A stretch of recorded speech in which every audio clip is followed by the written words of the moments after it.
dianggap faqad dzalama nafsah, mendolimi diri sendiri. Karena begini, yang hadis dulu loh Pak, yang hadis kita pertemuan keberapa itu, laki-laki itu kata Nabi kalau enggak ngalah dengan perempuan itu namanya orang yang tercela.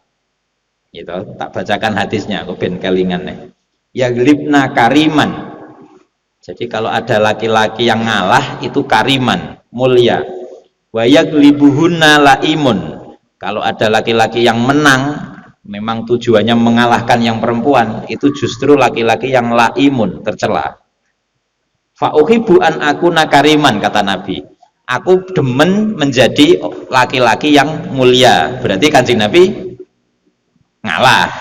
Karena tadi syaratnya mulia harus ngalah. Tapi ya angel ngene. Angel apa meneh wis nang kuping panas. Cerewete iki wis ora karuan. Tetot kayak latu-latu.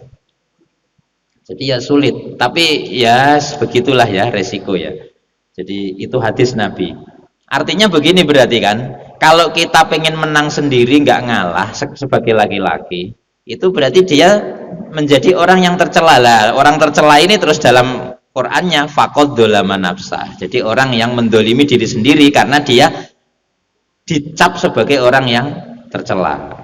Nah itu. Jadi barang siapa wa may yaf'al dzalika, barang siapa laki-laki yang melakukan itu tadi ke istrinya, mempermainkan perceraian tadi, dicerai, dirujuk, dipermainkan, dicerai lagi. Lah, wa may yaf'al dzalika, siapa yang melakukan itu namanya faqad dzalama nafsah.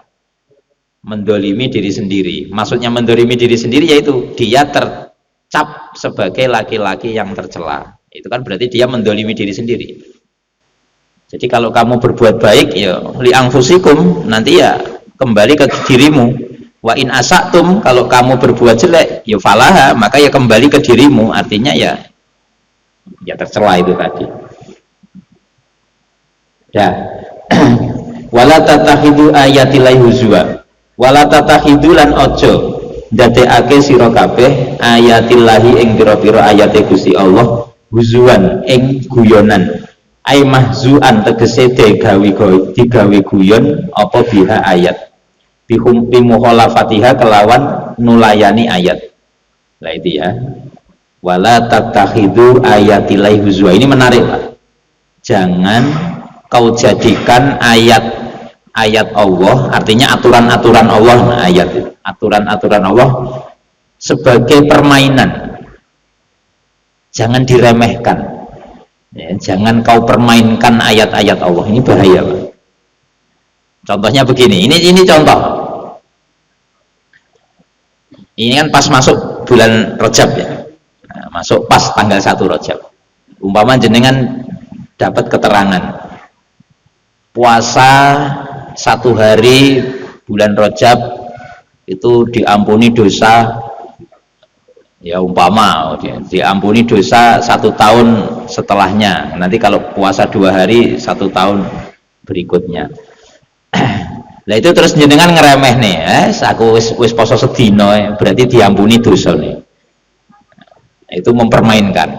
Contohnya lagi tobat. Karena jenengan tahu caranya tobat, akhirnya saiki nyolong sih gak apa-apa lah, engko bareng ini tobat.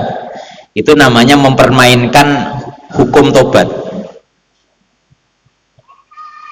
Ayat Qur'annya wala tattakhidu ayatillahi huzwa. Jangan kau jadikan ayat aturan-aturan Allah itu sebagai huzwan, permainan, guyonan, ngece. Jadi mempermainkan itu ya, jadi bahaya.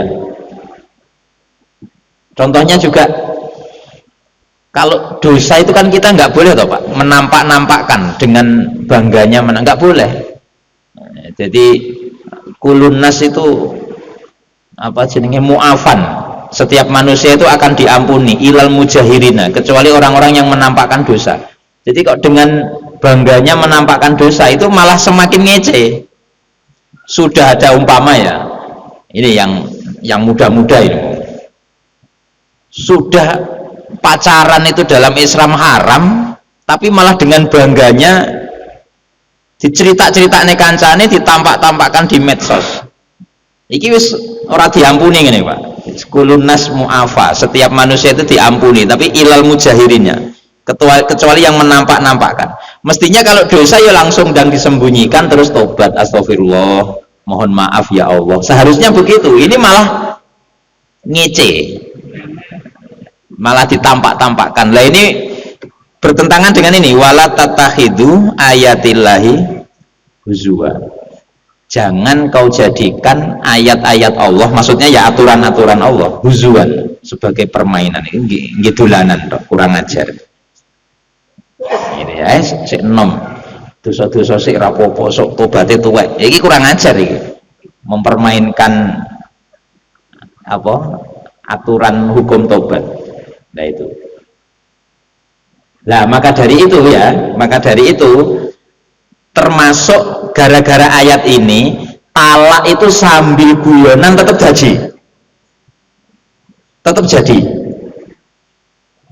Sudah dibilangin jangan mempermainkan hukum Allah, ternyata dia mempermainkan itu tadi, rujuk, tolak rujuk dipermainkan. Tadi kan ayat atasnya begitu, mempermainkan, ditolak terus dirujuk lagi, ditolak, kurang ajar.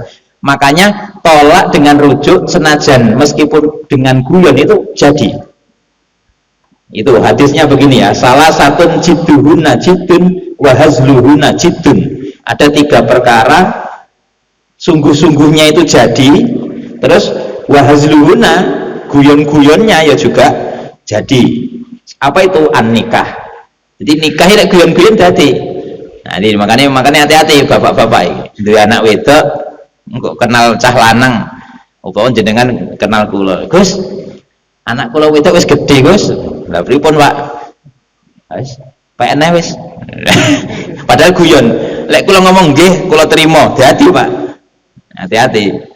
Meskipun guyon, nah itu ya. Jadi wis Gus, anakku nikahne wis Gus. Suwen golek liya-liyane ra jelas kok. Umpama. Akhirnya kula terus, ya Pak tak terima. Jadi itu. Jadi ada 3 hal, guyonnya itu jadi, bener-benernya ya jadi ya karuan ya bener ya, guyonnya jadi apa meneh beneran. Pertama nikah, yang kedua tolak, yang ketiga rujuk. Nah, ini nikah, tolak, rujuk. Ini meskipun sambil guyon jadi. Salah satu jidduhunna jiddun wa hazluhunna jiddun. Ada 3 hal, kalau sungguh-sungguh ya jadi, kalau guyon tetap jadi. Nikah, tolak, rujuk.